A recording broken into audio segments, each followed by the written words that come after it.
किसने हमें बनाया, हमें क्यों ईश्वर की पूजा करनी चाहिए।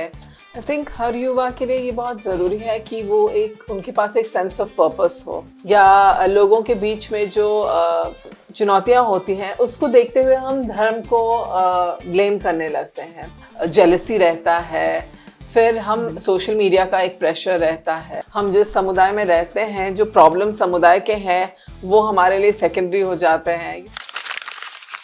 Welcome to hopeful talks. ये सीरीज है क्वेस्ट एंड विजडम और आज हमारे साथ हैं कारमल मैम। मैम से मैं रिक्वेस्ट करना चाहूँगा कि अपना छोटा सा इंट्रोडक्शन दे दीजिए। मेरा नाम कारमल है और मेरे 2 बेटे हैं एंड मैं युवाओं के साथ काफ़ी जुड़ी हुई हूँ समुदाय के स्तर पे एंड मैं बहाई ऑफिस ऑफ पब्लिक अफेयर्स में डायरेक्टर के रूप में सेवा दे रही हूँ। तो मैम मेरा आपसे पहला सवाल ये था कि जैसे आप बहाई हाउस ऑफ वर्शिप से आती हैं, तो आजकल के जो यूथ है ना वो बेसिकली किसी रिलीजन को नहीं मानते, मतलब एथिज्म को मानते हैं। तो आप मतलब उन्हें क्या गाइडेंस देना चाहेंगे या क्या बोलना चाहेंगे कि उन्हें भी मतलब ह्यूमैनिटी और अपने रिलीजन की तरफ देखना चाहिए? तो अक्सर हम ऐसे एक समय आता है सबके जीवन में जब हमारे बहुत सारे प्रश्न होते हैं हमारे जीवन को लेकर और हमारे एग्जिस्टेंस के ऊपर, हमारे जो क्रिएशन है, किसने हमें बनाया, हमें क्यों ईश्वर की पूजा करनी चाहिए। तो आई थिंक ये प्रश्न बहुत नेचुरल है, युवाओं में आती है। तो अक्सर क्या होता है, हम देखते हैं कि हर रिलीजन के कुछ रिचुअल्स से जुड़े हुए प्रैक्टिसेस को देखते हैं जहाँ पे कि हमें लगता है कि वो सही नहीं हो रहा है, या फिर हम धर्मों के डिफरेंसेस में देखने लगते हैं, या लोगों के बीच में जो चुनौतियाँ होती हैं उसको देखते हुए हम धर्म को ब्लेम करने लगते हैं। और तब हमें लगता है कि नहीं, हमें रिलीजन की ज़रूरत नहीं है, हम इससे दूर ही रहें तो बेहतर है। लेकिन अगर हम वननेस ऑफ रिलीजन्स को देखें, धर्मों की एकता में विश्वास करें और हम वो कॉमन फीचर्स, कॉमन टीचिंग्स ढूंढने लगे हर रिलीजन में, तो हमें लगेगा कि हाँ, सच में रिलीजन हमें मार्गदर्शन करने के लिए, हमें एक बेहतर दिशा में ले जाने के लिए बना हुआ है। और तभी हम देख पाएंगे कि वो केवल एक गाइडेंस है हमको आगे बढ़ने के लिए, एक बेहतर समाज का निर्माण करने के लिए। तो मेरा इससे रिलेटेड एक सेकंड क्वेश्चन था कि जैसे आपने यूथ की बात करी, तो आजकल यूथ ज़्यादा ना वैसे हो गए कि किसी से इंटरेक्शन करना नहीं चाहते, तो वो अपने आप को आइसोलेट कर लेते हैं, रूम के अंदर ही एक्टिविटी करेंगे, आउटडोर खेलना कम कर देंगे। तो इन सारी चीज़ों के लिए आप मतलब यूथ के लिए क्या बोलना चाहेंगे?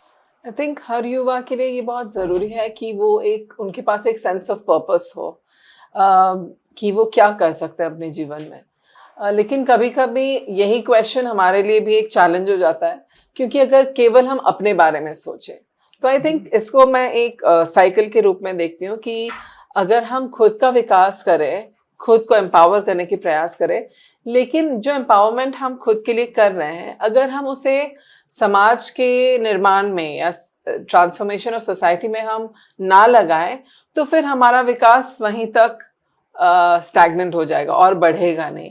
तो हम जो विकास कर रहे हैं, हमारा जो ट्रांसफॉर्मेशन हो रहा है, हमारे जो एम्पावरमेंट हो रहा है, उसको हम तभी और बेहतर कर सकते हैं जब हम उसको समाज में उतारेंगे। जो टीचिंग्स हम सीख रहे हैं, जो कैपेसिटी हम में बिल्ड हो रही है, उसको हम जब तक समाज में नहीं लाएंगे, हम जिस समुदाय में रह रहे हैं वहाँ पे हम उसको इम्प्लाई नहीं करेंगे, तब हमारी क्वालिटीज़ भी और इम्प्रूव नहीं होगी।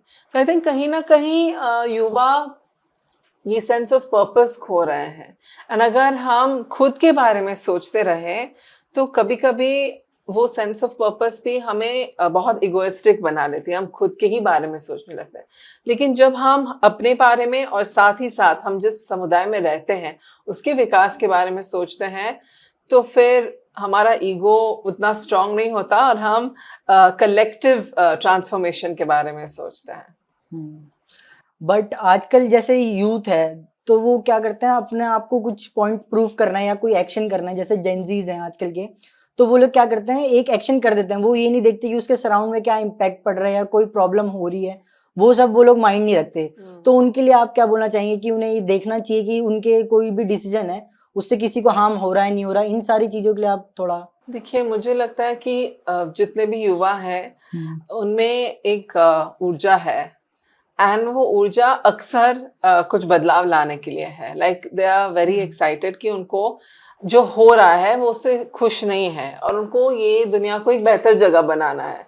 लेकिन कभी कभी शायद हम अपना रास्ता ढूंढने में थोड़ा कंफ्यूज्ड हो जाते हैं कि हमें कौन सा पाथ चूज करना है वो डेस्टिनेशन के लिए। तो कुछ बहुत सारे फोर्सेस आते हैं हमारे जीवन में, बहुत सारे पॉजिटिव फोर्सेस भी आते हैं और नेगेटिव फोर्सेस भी आते हैं।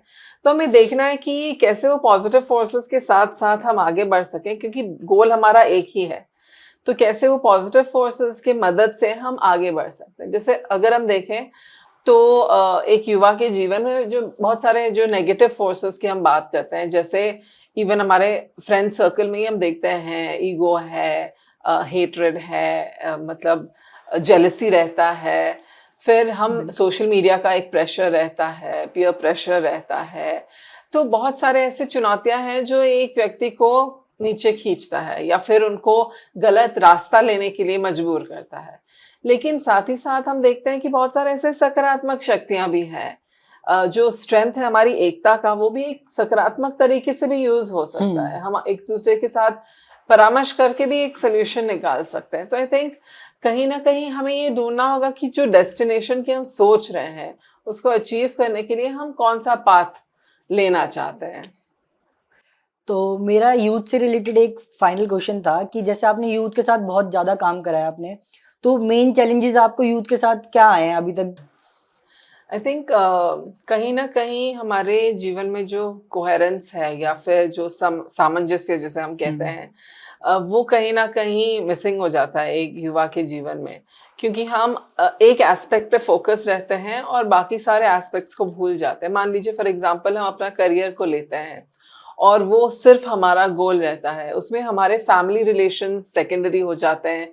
हम जिस समुदाय में रहते हैं, जो प्रॉब्लम समुदाय के हैं, वो हमारे लिए सेकेंडरी हो जाते हैं। बहुत सारी चीज़ें हम भूल जाते हैं। बस हमारा गोल है कि हमारा जो लक्ष्य है कि हमें अचीव करना है, ये जो पढ़ाई हम कर रहे हैं वो हमें अचीव करना है, या ये जॉब हमें लेना है, वो हमारा गोल है। तो आई थिंक कहीं ना कहीं हम अपने आप को एक बबल में रखते हैं और बस उसी गोल को अचीव करने के लिए हम प्रयास करते हैं।